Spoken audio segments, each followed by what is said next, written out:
Namaskara.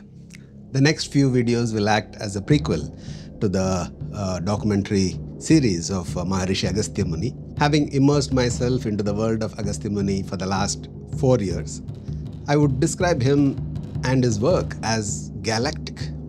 A certain warming up is needed before we can dive deep into his world. The understanding of our land, culture, and rituals is essential and important before we try to fathom the magnitude of Maharishi Agastya's work and life. And this documentary is an integral part of that series.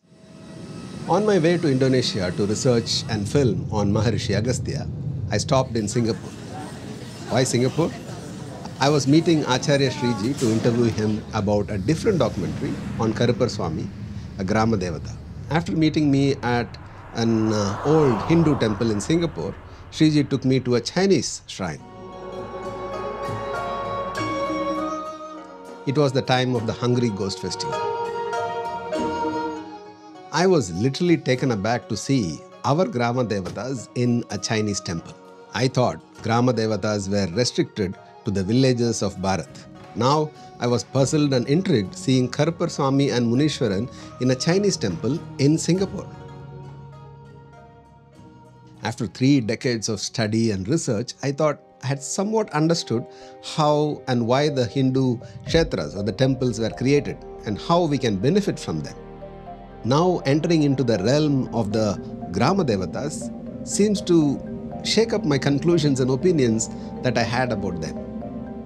Ancient agamas and other scriptures talk in great detail about the temples and paradevatas who are enshrined in them. But nothing much is written about the Grama Devatas and Kula Devatas. I decided to explore. Always the exploration has been for myself, for my understanding and inner growth. But this time I was even more interested because some popular politician says he wants to eradicate Sanatana Dharma. One another atheist group has been active since many decades, wanting to eradicate Hindu gods. Another political party claims how the North Indian Devatas are taking over the South Indian Devatas. And another says we never worship gods and all we did was worship of our ancestors. There may be vested interests wanting to divide, eradicate or distort the culture of the land. But do we have the understanding about our different gods and goddesses? We don't. At least I don't. So I set out to explore the world of Grama Devatas, starting from my own Kula Devata and restricting myself to the southern districts of Tamil Nadu, Kanyakumari and Tirunelveli, these 2 districts. First realization I had was there is nothing called Grama Devatas. Because once upon a time, every one of us lived in gramas, villages. So there were only Devatas. By design, they were not given any structure to their form, worship and rituals, in contrast to the Paradevatas or the Mula Devatas.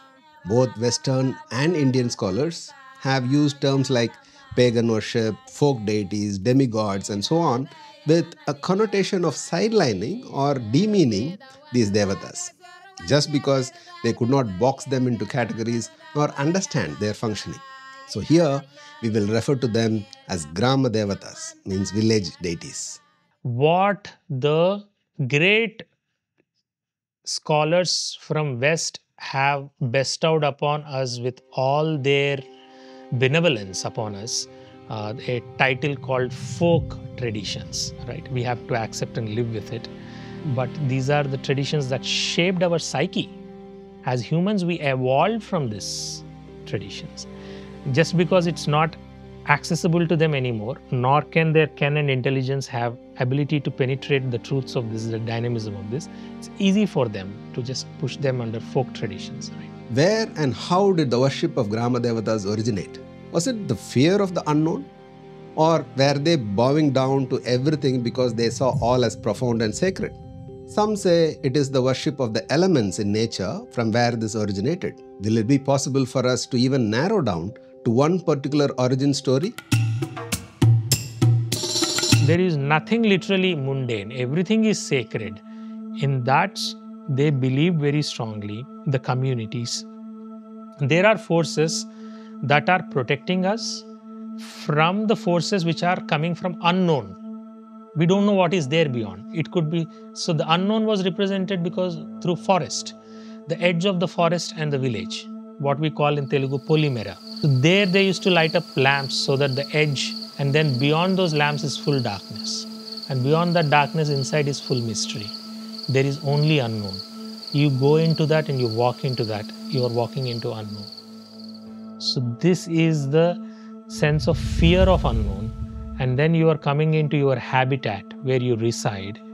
And here you need a protection from all of this. So that's how you would have the emergence of Grama Devatas or the deities, which were there across the cultures.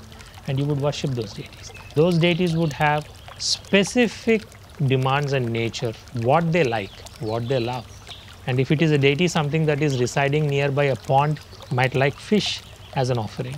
A deity that is residing, probably near a desert sands, it might like something else. And the deity might like something else. But these are the deities who are very much elemental in nature. Their action and their work with us, their interaction with us is stamped on the elements around.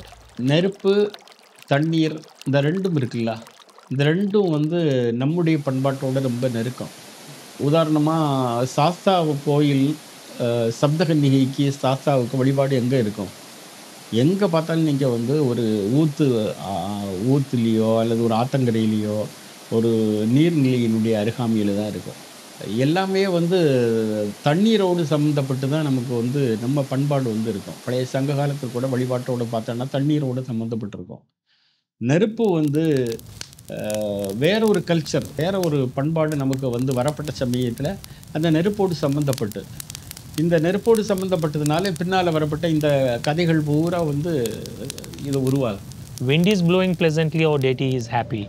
There is a fierce wind which is blowing away your hut and habitat. Oh deity is fierce.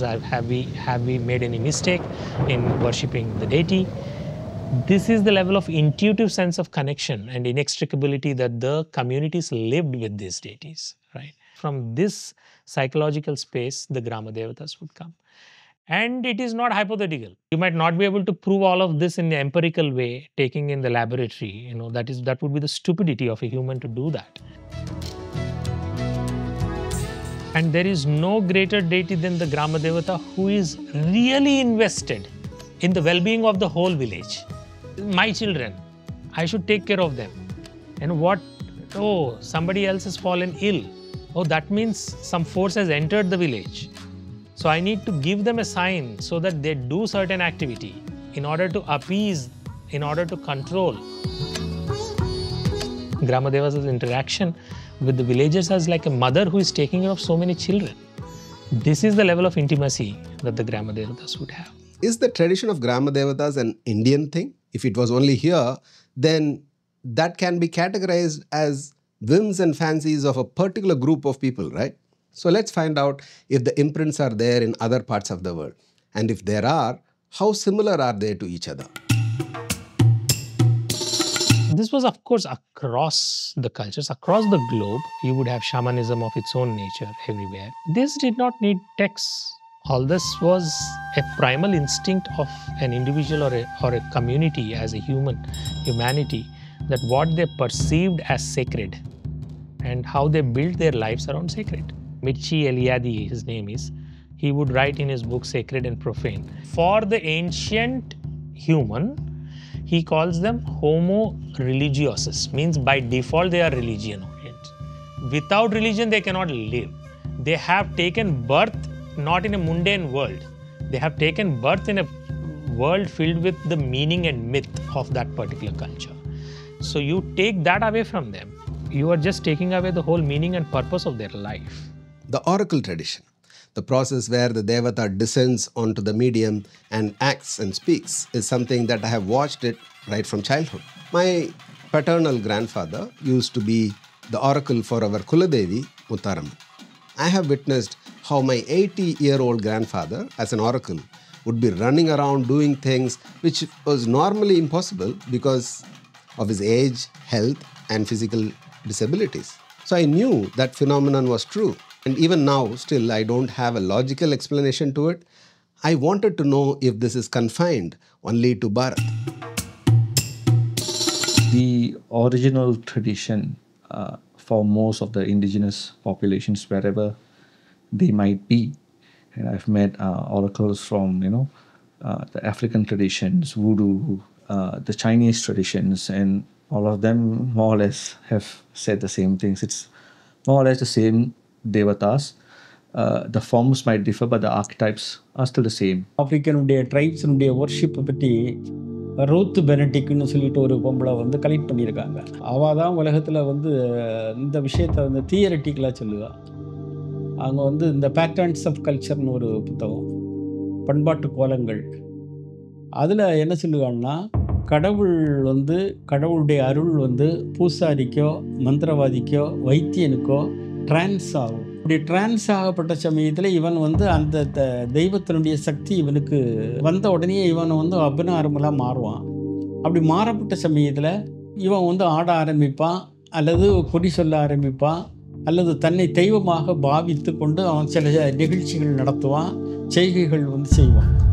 இது உலகம் முழுக்க நாட்டார் தெய்வங்களில் உள்ள ஒரு மரபு தான் இது. நமக்கு வந்து வேலன் உரையாடலும் அதே மாதிரி தான்.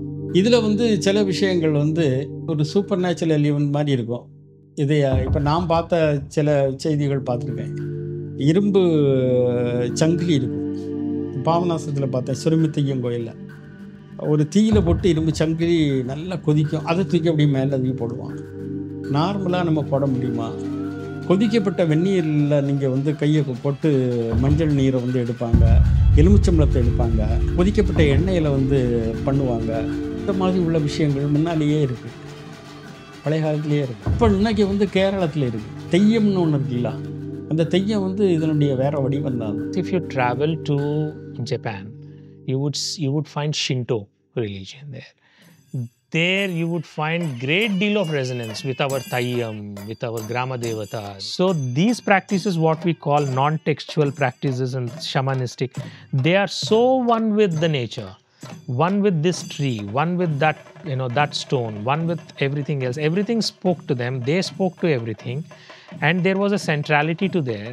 So the village would have a center, and there would be the stamba over there, where there could be a sacrifice happening and that stamba is connecting the earth and the sky, and that's why that connection happens. Later on, it takes in the Agama Shastras as the Gopura. It's pretty much connecting the earth and the sky, the Asta Tattvas, or the Dvaja Stamba that is there, because that is the procreation element that is also there. Earth and the sky has to meet together for the procreation and the creation to happen. And the earth and sky template you would find across the cultures. There is a certain taboo connected to the oracle traditions. Some schools of Vedic origins do not believe in the Devatas descending in human bodies. Abrahamic religions do not accept this, but certain subsects in those religions do have oracles, even today.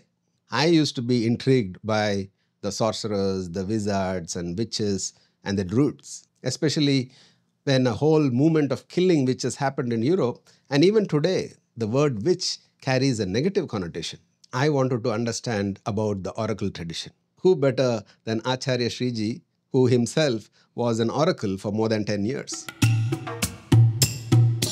It's a very human nature where people see something they do not understand, and the first thing is it must be something bad, something evil. If you actually see history, this oracle tradition was one of the oldest forms of worship. It was there in every ancient civilization, not just in Hinduism. If you go to the Chinese worship, in the Chinese temples, they have that Ape, they have Tuapekong, and all these deities who descend to help humans. Even in that Malayan peninsula where before they were converted, they had their warriors who descended in their bodies, deities called Datuk, who would come and help people. Now, if you go into the great Indian communities, you have that shamans where these animal spirits, protectors will come down and help the tribes. Even in ancient Greek civilization, if you actually see history, the oracles of Delphi, Apollo was speaking through them. It was part of Greek culture. Even the great kings, Leonidas, he consulted that oracle. Alexander the Great later on would also go and consult the oracle, who was speaking as Apollo only. Other forms of religion came down and made it seem like it is devil worship and demon worship and all these kinds of things. How much civilizational damage these other so-called religions had committed in the name of religion versus these people who are just protecting their tribe. My paternal grandfather, who was an oracle of Muttaraman, I have seen he used to observe food restrictions during the days prior to the puja, fasting and vegetarian food and things like that. I wanted to know, how does an oracle get selected, and if there were any preparations like mantra chanting to be done for them to become a medium for the devata. So a lot of the oracles these days are regular people.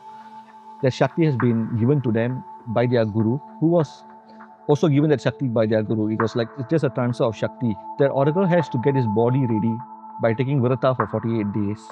So he'll be sleeping on the floor, eating only vegetarian food, constantly doing japa of that nama of that deity. So when that internal cleansing happens, there's not much mantra sadhana that happens. What happens is, because that Shakti is always with that oracle, it's in an inert form, they just have to bring it out overtly. What happens is, for 48 days, one mandala, they'll be having strict rituals where they have to be vegetarian, they have to do pujas. Even when they're going about their work, because these days most of the oracles have normal lives, they are constantly thinking of the deity. The nama japa constantly goes on. And in that one mandala, that mind and that body of the oracle starts to align with that Devata Shakti to make it conducive for the energy of the deity to descend onto them.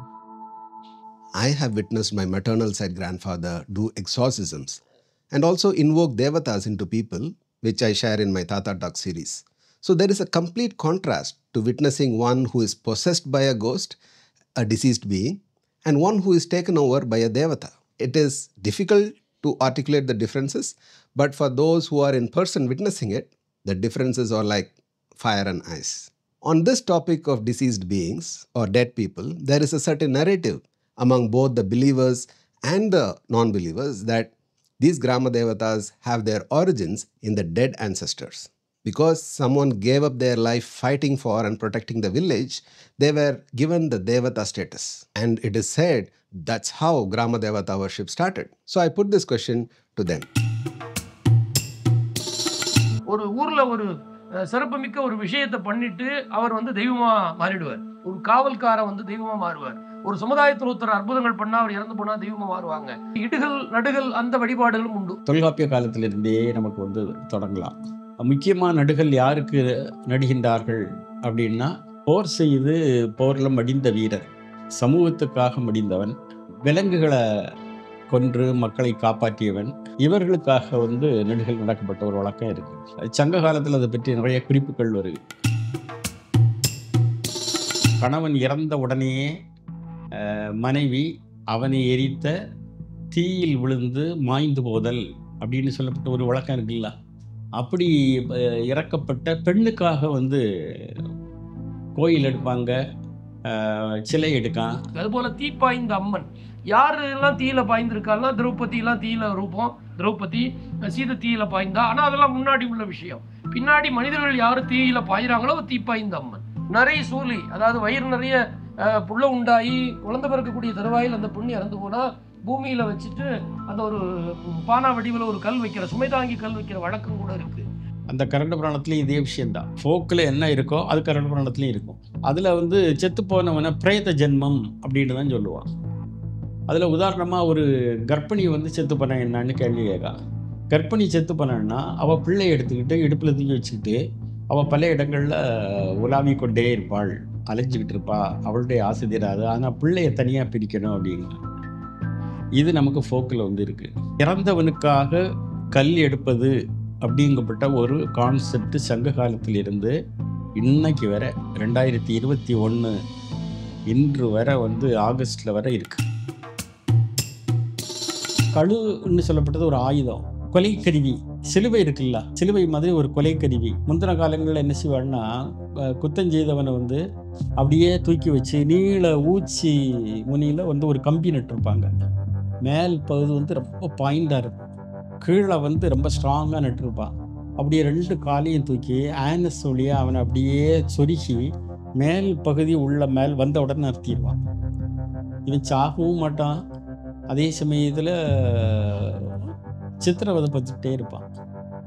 அவன் கழுவு மரத்தில் அவன் பாட்டுக்கு இருப்பான். இருந்து காக்காயும் கழுகும் கொத்தி அதுக்கு பிறகு வந்து கொஞ்சம் 2-3 நாள் 4 நாள் கழித்து செத்து போவான். இப்போ கொடிய குற்றவாளிகளை தான் இது பண்ணியிருக்கான். அது வந்து ஒரு அகால மரணம் இல்லை. அந்த ஊரில் வந்து அவன் வந்து பயமுறுத்துவான், பெருசாக இது பண்ணுவான். அப்போ அந்த ஊரில் என்ன செய்வான்னா, ஏற்கனவே இருக்கப்பட்ட ஒரு கோயிலில் இவனுக்கு ஒரு பூடம் போட்டு கொடுத்துருவோம். அது கழுமாடன்னு ஆயிடும். மாடன்கப்பட்டது வந்து ஒரு சஃபிக்ஸு. மாடன்கப்பட்டது வந்து ஒரு காமன் சாமி ஒன்று இருக்குது. அந்த சாமியை வந்து எல்லாத்துக்கும் சஃபிக்ஸாக வந்து சேரும். அறுதலை மாடேன், ஆலடி மாடேன், கொலை மாடேன், இப்படி நிறைய இருக்குது. ஒரு சுடலை மாடன் கதையில் நீங்கள் ஆரம்பத்தில் பார்த்தா 60-70க்கு மேல் மாடனுடைய வகை இருக்குது. அதில் ஒன்று இது. அதில் இந்த கழுமாடனுக்கு வந்து கோழி பதில் குடிப்பான், ஆடு பதில் குடிக்கப்பட்டது பல இருக்கும். சுடலை மாடனுக்கு நடுவில் ஒவ்வொரு ஊர்களில் நீங்கள் பார்த்தா ஒரு கம்பி நட்டுருப்பான்ல, அதான் Kazhumadan. Yes, there has been a continuous and popular tradition of worshipping warriors and women who gave up their life. But is this how Grama Devata worship started? According to my understanding, the humans who left their body would attain to a state of preta and cannot acquire these divinely attributes and powers possessed by the Devatas. So there seems to be something that I was missing out on here. Is the worship of dead ancestors and worship of Grama Devata the same? அகால மரணம் அடைந்தவர்கள் தெய்வமாதல் சொல்லப்பட்ட ஒரு பொதுவான நிலை வந்து ஒட்டுமொத்த இந்திய சமூகங்களில் இருக்குது. நமக்கு இது உலகம் முழுக்க இருக்குது. பெண் அல்லது ஆண் அகால மரணம் அடைந்து இறக்கின்ற போது வழிபாடு வருவாள். அது வந்து சாதாரண விஷயந்தான், அது ஒரு ஹைபாதிசிஸ் இல்லை. ஆனால் அப்படி பெண்ணாக இருக்கப்பட்ட சமயத்தில் இங்கே வந்து எசக்கியம்மனோட ஐக்கியமாயிடுவாள். ஆண் தெய்வமான சுடலை மாடனோட ஐக்கியமாயிடுவாள். இறந்து போன ஒரு பெண் தெய்வம் வந்து முத்தாரம்மனோட ஐக்கியம் ஆகாது. நமக்கு இருக்கப்பட்ட எந்த முத்தாரம்மன் கோயிலும் இறந்து போனவருடைய வழிபாடு இல்லை. திரௌபதியை வந்து தீப்பாஞ்சம்மன் சொல்லப்பட்ட ஒரு கான்செப்ட் நார்த்து தமிழ்நாட்டில் உண்டு. அக்னியில் வந்து விழுந்து சாடி பல காரியங்களில் இறந்து போன தெய்வத்தை வந்து தீப்பாஞ்சம்மன்பா. அந்த தீப்பாஞ்ச அம்மன் கொஞ்ச நாளைக்கு கழித்து பார்த்தீங்கன்னா அவள் ரேணுகா தேவியோ அல்லது திரௌபதி அம்மனோ மாறிடுவாள். வேறு சில தெய்வங்கள்லாம் இருக்குல்ல, நாட்டுப்புற தெய்வங்கள், அதெல்லாம் வந்து இறந்து போனவர்களுடைய வழிபாடு இல்லை. 100க்கு 90-99 சுடலை மாடனோ தான் ஐக்கியமாகும், இன்னும் அல்லது எசக்கியம்மனோட ஐக்கியமாகும். அப்படி ஐக்கியமாகப்பட்ட சமயத்தில் தான் நமக்கு அந்த வழிபாடினுடைய தொடர்ச்சி வந்து ஸ்ப்ரெட் ஆகி அப்படியே பரவலாக மாறும். Now that made sense.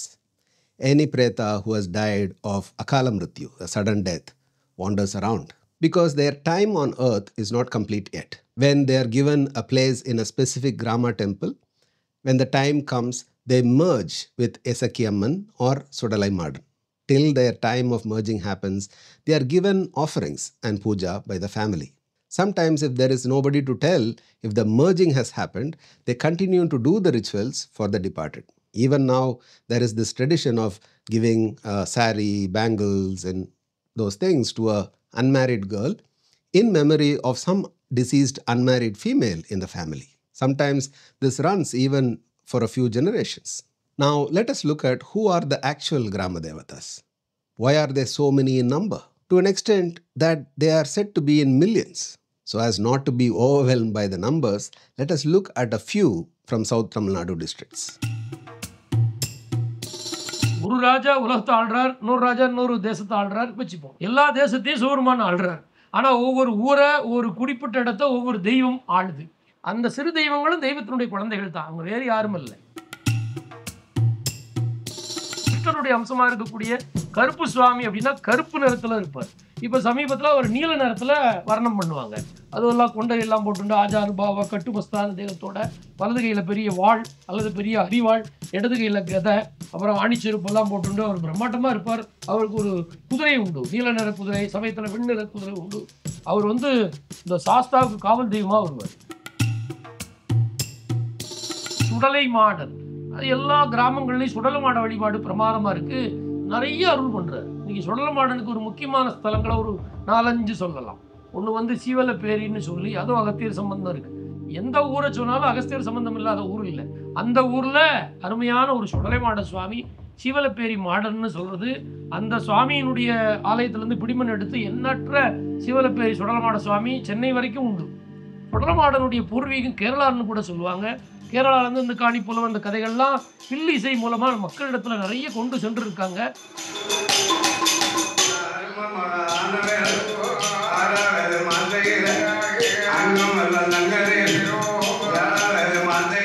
മാടൻ എന്ന് പറയുന്നത് ആരാണ്? ശിവനാണ്. മഹാനടനമാടുന്നവൻ മാടൻ.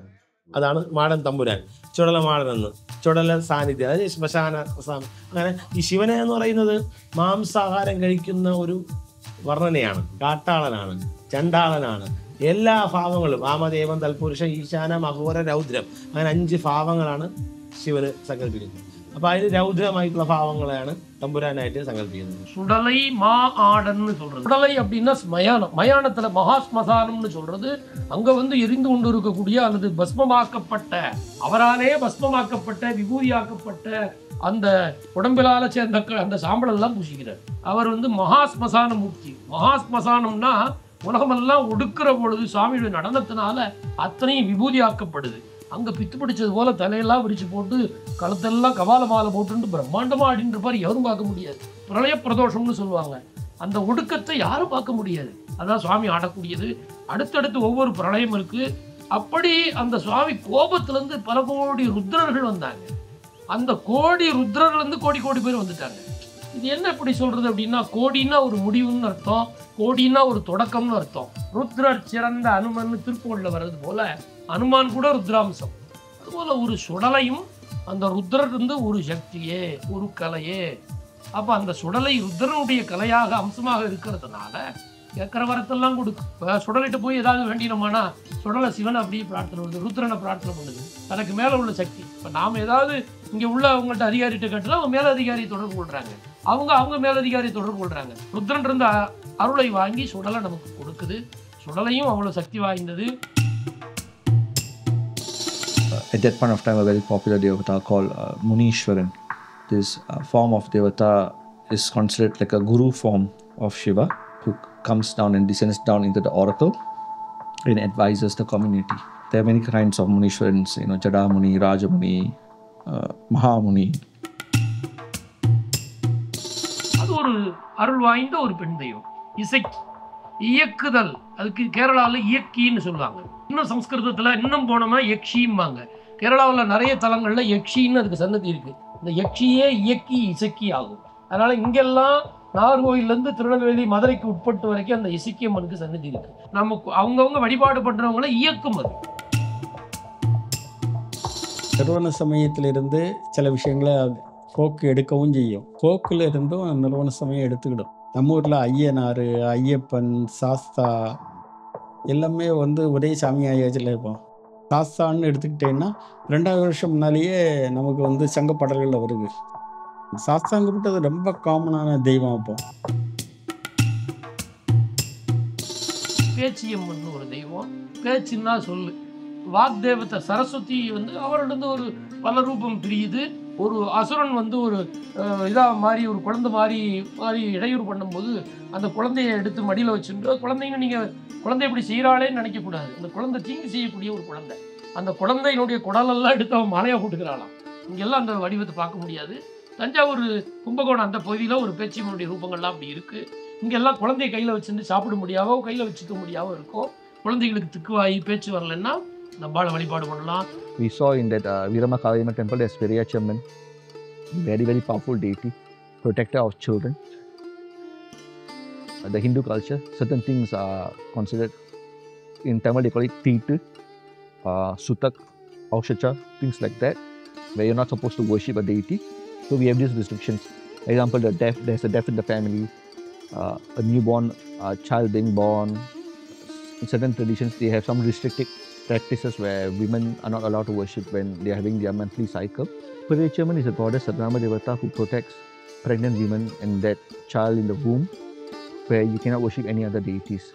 Where there's restrictions anywhere else, she has no restrictions, especially when children are born. Like in the Grama practices, you have Pechayaman, Pechiyaman, Periyachaman. After the child is born, after a certain number of days, 16 days, 30 days, they will do a puja for her in the house. All will be done by women only. Guys cannot touch the food, guys cannot partake in that puja, guys cannot eat that prasad. Only women do it exclusively. Men are even not allowed to see that puja because of that feminine element in that puja space. Mariamma, who gives rain. You know that without rain in those days, there's nothing, everything goes. And when rain comes, there's also things like smallpox and all kinds of diseases. To stop that also, we need her help. Ma Shitala Devi, in other parts of India, is that Mariamman we have in South India. மாரியம்மன்லாம் துர்க்கையினுடைய அம்சம். ரேணுகைன்னு சொல்றது ஜமதக்னி முனிவருடைய ஒரு சக்தியே. ரேணுகை தலை சிரம் துண்டாக்கப்படும் பொழுது மாறி நின்ற காரணத்தினால் மாராசுர வதம் புரோக்தம் மாரி நித்யாதி நாமதகான்னு காரணாகமும் சொல்லும். மாறன்னு ஒரு அசுரனை ஜெயித்தமையால் அல்லது வதைத்தமையால் அம்பாளுக்கு மாரின்னு பேருன்னு சொல்லும். மாரி அப்படின்னா வெப்பம். இன்னொரு மாரின்னா மழைன்னு ஒரு பொருள். அதாவது இந்த அசுரர்கள் எல்லாம் அந்த காலத்துல வானவர்களை நோக்கி வெப்ப நோயை ஏவி விட்டாங்க. உடனே அவர்கள் ருத்ரமூர்த்தியினுடைய அருள்னால, முருகனுடைய அருள்னால ஒரு குளிர்ச்சி புரிந்திய ஒரு சக்தியை உண்டாக்கி வெப்பத்தை போக்குனாங்க. அந்த சக்தி சீதளான்னு சொல்றது, சீதளா தேவி, சீதளா பரமேஸ்வரின்னு சொல்றது. அவதான் மாரியம்மன். ரேணுகா தேவி அல்லது எல்லம்மன் அல்லது கருமாரி, இல்லை சென்னையில எத்தனையோ அந்த முகம் கொண்டு அம்மங்கள்லாம் இருக்கு. அதெல்லாம் மாரியனுடைய அம்சம். பயம், கஷ்டம், சத்ருக்களால் உள்ள தொல்லை போகிறது கருப்பசாமியின் சுடலமாடனையும் கும்பிடலாம். ஒரு பேய் பிடிச்சிருக்கு அந்த இதெல்லாம் போக மாட்டேங்குன்னா எசக்கியம்மனை கும்பிடலாம். எசக்கியால் சரி பண்ணக்கூடிய விஷயத்தை சுடலையை கும்பிட்டா சரியாயிடும். சுடலைக்கு சுடலைன்னு ஒரு சக்தி உண்டு. எசக்கியும் கூட சுடலினுடைய சக்தியாகவும் சொல்லப்படும். இப்படி இந்த கிராம தெய்வங்கள் இப்படி நிறைய இருக்காங்க. What we looked at are just a few of the prominent Grama Devatas. There are many more, but these examples were enough for us to understand the origins and practices.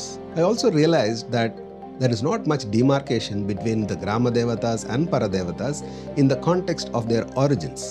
All of them are either an aspect or emanation of the Paradevatas or a Gana who belong to that clan of the Paradevata. The major difference seems to be in the way the temples and shrines are built and the methods of worship and puja. Some aspects of these devatas are still very localized to their origin place, thereby each one seems to maintain their uniqueness. When I was driving around to document some of them, like Karupar Swami, I found that they are spread out throughout the state and even beyond. But the practice and ritual followed are specific to each place. How did they spread to many places as far as Singapore, Malaysia, and who carried these traditions across these lands? ஒரு வழிபாடு, ஒரு தெய்வம் அப்படிங்கப்பட்டது எப்படி குடிபெயர்ச்சி வருதுங்கப்பட்டதுக்கு ஒரு theory இருக்கு. 100% போர் அல்லது வியாபாரம், இதனால ஒரு தெய்வம் நமக்கு குடிபெயர். இது ஒரு பொது கான்செப்ட். பல தெய்வங்களுக்கு நமக்கு எடுத்துக்கலாம். தமிழ்நாட்டு வியாபாரிகள் சைனாவுக்கு போகிறாங்க. சைனாவில் போய் சைனாவில் நமக்கு தமிழ் கல்வெட்டு கிடச்சிருக்கு, ஒரு கோயில் கட்டியிருக்காங்க. இப்போ அமெரிக்காவில் நம்ம எத்தனை கோயில் புதுசாக உருவாகிருக்கு. கனடாவில் எவ்வளோ கோயில் வந்திருக்கு. இது யாரு கட்டினா? எல்லாம் நம்ம ஊருக்காரங்க அங்கே போய் உருவாகி கட்டினது தானே. அப்படி வரப்பட்ட சமயத்தில் என்ன நடக்கும் அப்படின்னா, அந்த தெய்வமும் அதுக்கு பேரலாக இதே மாதிரி ஒரு தெய்வம் இருக்குன்னா 2 மங்களாகி ஒன்றாயிரும். இது சங்க காலம் முடிஞ்சு பல்லவர் காலத்தில் நமக்கு நிறைய எவிடன்ஸ் இருக்குது. இப்போ இன்றைக்கி எசக்கியம்மன் இருக்குன்னா எல்லா ஊர்லேயும் எசக்கி இருக்குது. சுடலை இருக்குன்னா எல்லா ஊர்லேயும் சுடலை இருக்குது. ஒரு கருப்பசுவாமி இருக்குன்னா எல்லா ஊர்லேயும் இருக்குது. முன்னாடிலாம் ஒரு 10 பேர் 15 பேர் ஒரே குடும்பமாக வசித்தாங்க. இன்றைக்கி 10 பேர் 10 குடும்பமாக தனித்தனி வீடு கட்டி தனித்தனி ஒவ்வொரு ஊர்லேயும் வாழ்கிறாங்க. வெளிநாடு உள்நாடு பல ஊர்களுக்கெல்லாம் புழப்பு நிமித்தமாக வாழ்கிறாங்க. அவர்களெல்லாம் என்ன செய்கிறாங்கன்னா, அந்த குலதெய்வத்தை கும்பிடும் பொழுது அங்கே ஒரு பிடிமண் எடுத்துன்னு போய் தான் ஊரில் உண்டாக்கிடுறாங்க. அது மூலமாக அந்த குலதெய்வம் பரவுது. The first temples of just this Karupasamy, Munishwaran was greatly assisted by the Chinese community here. The Chinese community had been very, very helpful, helping us in our worship of the Grama Devatas. We went to this Chinese temple recently, So there they had Madurai Viran and Karpan down there. There's a lot of these shrines all over Singapore. There's a very beautiful relationship between their oracle traditions and our oracle traditions. Michael Lim, an oracle himself, had a miraculous experience in 2005, where another oracle of Ganesha pointed out his liver disease and also mentioned a cure. He eventually got cured and brought Ganesha into his temple. He has also established Karpar Swami and Munishwaran in his Chinese temple. In their oracle traditions, they have someone like Munishwaran and they have someone like Karpar. So they have the elder brother and the younger brother. In combination, they are called Tuari Ape. So To Ape is the elder brother in white. Munishwaran always wears white as well. He has a whip. Munishwaran carries that sata. Ji Ape is the younger brother who wears black and he adorns chains on his body.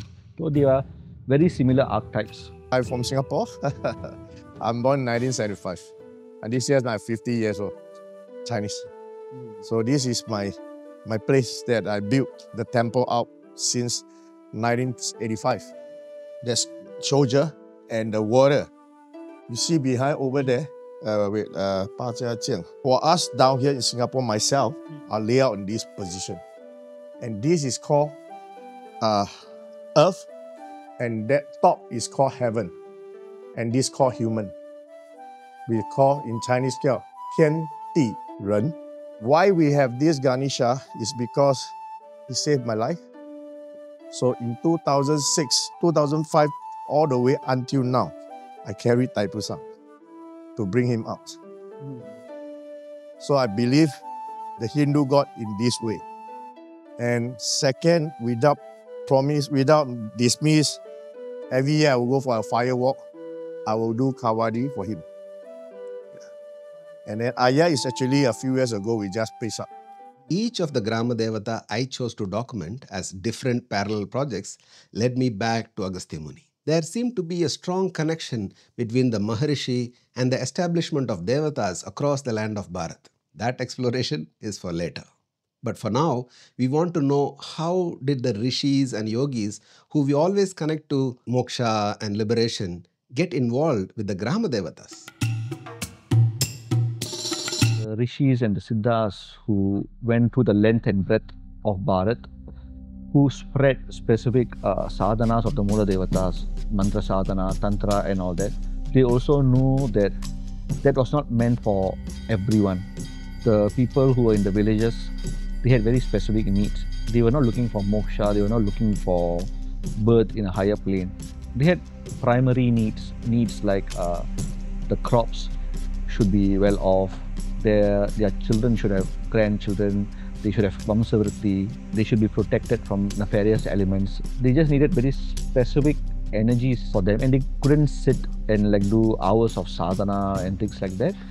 So these specific forms of the Mula Devatas came down and the temples are very elementary shrines.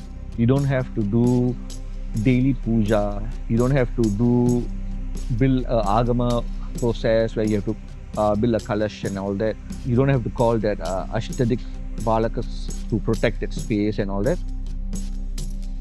You just need to do Bali. That energy of that Bali sanctifies the place for a year. So you just have to do Bali once a year. The Bali is restricted.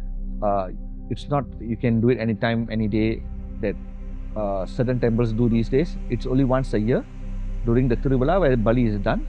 And it gives that Shakti for that Grama Devata to manipulate that Shakti and give it back to all the villages in terms of protection, in terms of fulfilling of their base desires and wishes and things like that. In the last 3 decades, I have observed many of the Grama Devata temples being consecrated in the agamic way.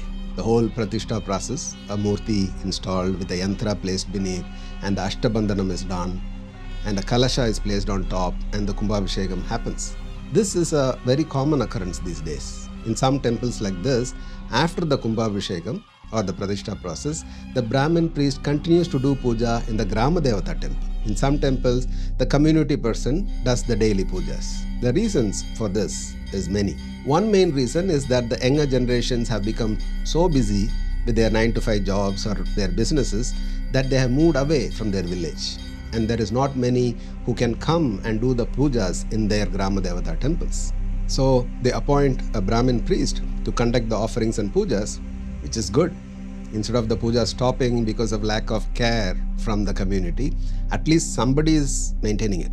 My concern was, won't the temples stop being Grama temples if this happens? In this context, I wanted to know, in a Grama Devata shrine, what is the general rule when it comes to establishing a proper yantra, vigraha, kalasam, etc., which have its origin from the agamic traditions? I wanted to understand this mingling or hybridization of the traditions. Our current South Indian temples in Singapore, they originally started when the first batch of Indian coolies the British brought along. A lot of our Tamils, they brought a handful of soil from their village. They brought like a shul, a trishul, a brick, and then they came over to Singapore and they established the first shrines for them to worship. And then later on, when the Shivacharyas, the Vedic Brahmins, they all came in the next few batches of migration, the worships developed, the shrines became temples, and what was just Grama Devata worship, it developed into a more proper Agama temple, a Tantra temple kind of worship. இப்போ நம்முடைய இந்து மரபில் வந்து ஒரு விக்கிரகத்தை வந்து ஒருத்தர் கடவுளாக நினச்சி வழிபடுகான்னா அந்த கடவுளை அதில் வந்து ஆவோகித்தல், அதில் வந்து கொண்டு வருதல்னு சொல்லப்பட்ட ஒரு முறை இருக்குல்ல.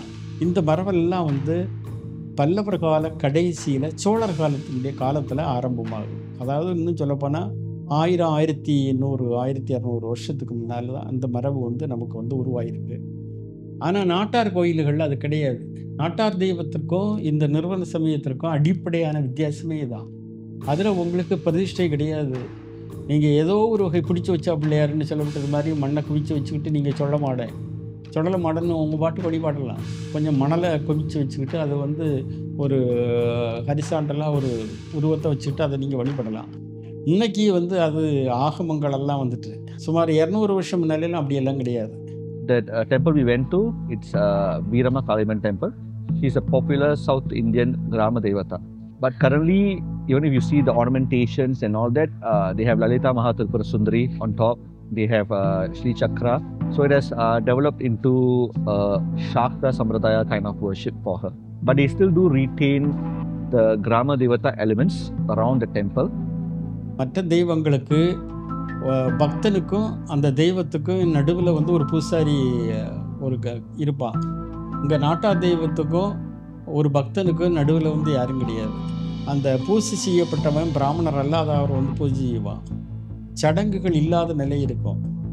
நீங்கள் யார் வேணாலும் அதை வந்து தொடலாம், யார் வேணாலும் வழிபடலாம், யார் வேணாலும் முறையிடலாம். இப்படியே பல வித்தியாசங்கள் ரெண்டுக்கும் இருக்குது. 100 வருஷம் முன்னால் உள்ள இதிலேயே வந்து பிரதிஷ்டைங்கப்பட்ட சொல்லே வந்து கிடையாது. நாட்டார் தெய்வ கல்வெட்டுகள் கோயிலுக்குள்ள இதில் கோயிலில் கர்ப்ப கிரகத்தில் சுவாமியை நிலைநிறுத்தினான் அப்படின்னு தான் சொல்லுவான். ഒരു പുതിയ ഒരു കോവിൽ നമ്മൾ കൊണ്ടുവരുന്നു. ആ കോവിലിൽ നമുക്ക് വിധിപ്രകാരം ചെയ്യാം. പുതിയ വിഗ്രഹം, അത് അവിടെ ഒരു സാന്നിധ്യമുണ്ട്, അവിടെ ഇതൊരിക്കലും പൂജയൊന്നും കൊടുത്തിട്ടില്ല. പുതിയ വിഗ്രഹത്തെ കുറിച്ച് പൂജ ചെയ്യണമെങ്കിൽ താന്ത്രിക വിധിപ്രകാരം, ആഗമ വിധിപ്രകാരം നമ്മൾ ചെയ്യാം. കുംഭാഭിഷേകം വരെ താന്ത്രിക വിധിപ്രകാരം ചെയ്തിട്ട് അതിനുശേഷം നമുക്ക് അവർക്ക് എങ്ങനെയാണ് പൂജ കൊടുക്കുന്നത് ആ രീതിയിൽ അവർക്ക് കണ്ടിന്യൂഷൻ ഇല്ല. അതിനൊരു കുഴപ്പമില്ല. പൂജ ചെയ്യുന്നത് ബ്രാഹ്മണരോ ആരാണോ എനി ടൈം പ്രശ്നമില്ല. ദേവൻ എങ്ങനെ നമ്മൾ കൊടുക്കുന്നു അതാണ് സങ്കല്പം. അപ്പോൾ നമ്മൾ ഒരു ശൈവമായിട്ട് കൊടുത്തു, കുഴപ്പമില്ല. ആ ദേവൻ അങ്ങനെ കൊടുക്കുന്നതാണ് ഇഷ്ടം എന്ന് പ്രശ്നത്തിൽ വന്നാൽ അങ്ങനെ തന്നെ കൊടുക്കാം. ഇല്ല അശൈവമായിട്ടാണ് കൊടുക്കണമെന്ന് വന്നാൽ ആ രീതിയിൽ കൊടുക്കാം. വരും പ്രശ്നത്തിന് വരും. പ്രശ്നം ഇരിക്കുമ്പോൾ ദേവൻ ഇപ്പം ഇങ്ങനെ മദ്യം മറ്റുള്ള കാര്യങ്ങൾ മാംസാഹാരങ്ങളാണ് പ്രീതിപ്പെടുന്നു പറഞ്ഞാൽ നമുക്ക് അത് തന്നെ കൊടുത്തേ പറ്റുള്ളൂ. അത് മാറ്റാൻ നമുക്ക് വിധിയില്ല. ഇപ്പം നമ്മളിപ്പോൾ ഒരു നോൺ വെജ് ഞാൻ കഴിക്കുന്നു എന്ന് സങ്കല്പിക്കുക. നോൺ വെജ് കഴിക്കുന്ന ആൾക്ക് ഞാൻ വെജ് കൊടുക്കാമെന്ന് പറഞ്ഞാൽ അവർക്ക് അക്സെപ്റ്റ് ചെയ്യില്ല. കാരണം എന്താണ്, ഞാൻ അതേ കഴിക്കുള്ളൂ, എനിക്ക് അതാണ് ഇഷ്ടം. അപ്പോൾ ഞാൻ പിന്നെ അവിടെ വെജ് കൊടുത്താൽ അവിടെ സാറ്റിസ്ഫൈഡ് ആവുന്നു. എനിക്ക് എപ്പോഴും അത് കിട്ടിയേ പറ്റൂ. ഇതാണ് കുംഭാഭിഷേകം കഴിഞ്ഞിട്ട് വർഷാവർഷം വാർഷിക പൂജയും നിത്യപൂജയും എടുക്കുക. അത് ഏത് വിധിപ്രകാരം വേണമെങ്കിലും എടുക്കാം എന്നാണ് പറയുന്നത്. അതിന് വിധി പ്രത്യേകിച്ചില്ല. താന്ത്രിക വിധിപ്രകാരം എടുക്കണോ, ഇല്ല നമ്മൾ ശൈവമായിട്ട് കൊടുക്കുന്ന രീതിയിൽ എടുക്കണോ, നമുക്ക് എങ്ങനെ കൊടുത്താലും ഭഗവാൻ ഇഷ്ടപ്പെടുന്നുണ്ടോ എന്ന് മാത്രം ചിന്തിച്ചാൽ മതി.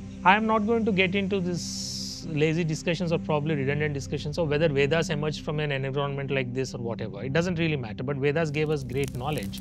And even in that great knowledge, when you are doing a yagna or you do an oblation and ahuti for a Grama Devata, first, before you are entering into the, so you are offering to all directional deities, all Grama Devatas and everybody else, taking their permission, appeasing them. We have offered to you, we are taking your blessings in order to conduct a great yagna for the benefit of the community, right? So that's how seamlessly the integration has happened. We did not ask them to suddenly put a cross on their home and turn up into something else, nor the masquerading of conversion happened in some other way. They are still vibrantly present. Why they are still vibrantly present? Because it was very well integrated. நம்ம என்ன நினச்சிட்டு இருக்கோம்னா, சில விஷயங்கள் வந்து folk வேறு, ட்ரெடிஷ்னலாக உள்ள புராணங்கள் வேறேன்னு நினைக்கிறோம். அப்படி இல்லை. அதிலேருந்து இதுவும் வந்திருக்கு, இதிலேருந்து அதுவும் போயிருக்கு. அதாவது ஒரு இந்து மதத்தினுடைய கான்செப்ட்னு சொல்லப்பட்டது எதுவுமே இல்லாத ஒரு சாதாரண மனுஷன்கிட்ட நீங்கள் வந்து அது வந்து உறைஞ்சிருக்கு. இவன் இங்கே இருந்து அங்கே எடுத்திருப்பான், அங்கே இருந்து இங்கே வந்திருக்கு. That's why Sanatana Dharma is like a multi-storied structure, an edifice, or an edifice with many rooms in it, with each having its own systematic way. This, a usual, typical theological, religious view would not understand. In a fast-paced life, where people are running after many things in their life, how significant is it to maintain these traditions and rituals for Grama Devatas? என்னவெல்லாமோ நடுவில் நடந்திருக்கு. நாயக்கர் வந்திருக்கான், பிரிட்டிஷ்காரன் வந்திருக்கான், யாரெல்லாமோ வந்திருக்கான், என்ன மொழி எல்லாமோ பேசுவோம். ஒரு பண்பாட்டினுடைய தொடர்ச்சி அப்படிங்கப்பட்டு இருக்குங்களா, ஒரு சமூகத்தில் இது ரொம்ப முக்கியமான விஷயமாகும். In the past, where you didn't have doctors, you didn't have counselors, you didn't have all of these things, right? In a community, in a tribe, in a village, that oracle played the role of counselor, doctor, guide, astrologer, everything all in one. But in these days, that a lot of that roles have been taken over by other things. Now the oracle's role is specific to spiritual issues, specifically like, mostly possession, mostly entity involvement, things like that. எல்லாமே மித்துன்னு அடித்து உடைக்கக்கூடாது. எல்லாமே வந்து அவநம்பிக்கைன்னும், எல்லாமே வந்து இது வந்து பாமரத்தனம் அப்படின்னு ஒதுக்க முடியாது. இந்த பெரியவர்கள் வந்து சில விஷயங்கள் சொல்லி வச்ச பல விஷயங்கள் வந்து நமக்கு வந்து அனுபவ ரீதியாக பலன் கொடுத்துருக்கு. நீங்கள் காவு வந்து இப்போ சில இடங்களில் சுற்றுப்புற சூழல், இப்போ பெற்றோர்களோட நம்ம சம்மந்தப்பட்ட விஷயங்கள், இது பழைய மித்து வந்து மனுஷனை காப்பாற்றிகிட்டே இருந்திருக்கு. இந்த மித்து அழிஞ்சிட்டுனா அதுவும் அழிஞ்சு போகும். எப்போ நீங்கள் காவு பேரில் உள்ள நம்பிக்கை போகுவோ, காடு வந்து அந்த காவு சம்மந்தப்பட்ட மரங்கள் வந்து அழிஞ்சு தான் போகும். We are living in times when there are different narratives being spread to downplay or eradicate the traditions being followed in Sanatana Dharma. These narratives have confused the Hindus, distracted them, and even many times turned them against their own tradition. Many of the Hindus dismiss this as outdated, superstition, being nationalistic, and so on. What is the main thing that needs to be done? Unfortunately, only thing that speaks and breaks open the blocks of the mind is fear. Unfortunately. But we should not be instilling fear in them, because the consequences are anyways fearful by themselves. The best way to educate is to speak the Puranic stories connected with it. Bring that recitals back.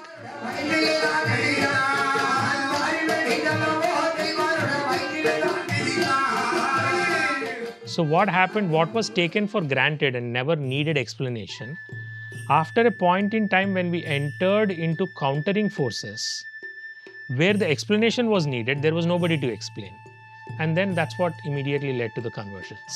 When you are trying to bring back the ritual practices, which you should bring back the ritual practices nevertheless, and however link it back to its Puranic stories of those deities, but this time when you are telling the Puranic stories, make it relatable to the context of the life. What does it mean to not do this ritual, not do this deity worship, not do this, how this will befall. The Puranas are such a genius stroke of the culture that we have so many of them that they teach the most subtle aspects in the most beautiful way. When we have such robust systems psychologically given, we need to, when we bring this back, we need to bring that explanatory strength back. വിശ്വാസം എന്ന് പറയുന്നത് എന്താണ്? നമുക്കൊരു മനുഷ്യന് ശ്വാസം ആവശ്യമാണ്, അല്ലേ? വിശ്വാസം ആവശ്യമാണ്, ആശ്വാസം ആവശ്യമാണ്. ഇത് മൂന്നും കൂടെ വന്നാൽ മാത്രമേ മനുഷ്യന് പ്രവർത്തനം നിർത്താൻ പറ്റുള്ളൂ. ആ വിശ്വാസം നിൽക്കണമെങ്കിൽ നമുക്ക് ആ ശ്വാസം, ശരീരത്തെ മനുഷ്യൻ്റെ ശ്വാസം വേണം. അത് ഉണ്ടെങ്കിൽ മാത്രമേ ആശ്വാസം നമുക്ക് കിട്ടത്തുള്ളൂ. ഇത് മൂന്നും കിട്ടാതിരുന്നു കഴിഞ്ഞാൽ നമുക്കൊന്നും നടക്കത്തില്ല.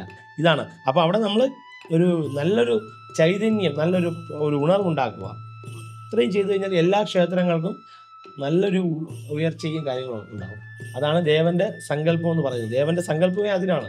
നമ്മളെ മനുഷ്യൻ്റെ മനസ്സിനെ ഇല്ലാതാക്കുന്ന ദുഷ്പ്രവർത്തികളെയും ദുർചിന്തകളെയും വളരെ ക്ഷയിക്കാതെ ഒരു പോസിറ്റീവായിട്ട് നല്ലൊരു ഉണർവായിട്ട് കൊണ്ടുപോകാനാണ് ജ്യോതിഷം, ക്ഷേത്രം, പൂജ, മറ്റുള്ള കാര്യങ്ങളായിട്ട് വർണ്ണിക്കുന്നത്. The space of Grama Devatas is a whole cosmos of simplicity and complexity at the same time. It cannot be compartmentalized and defined.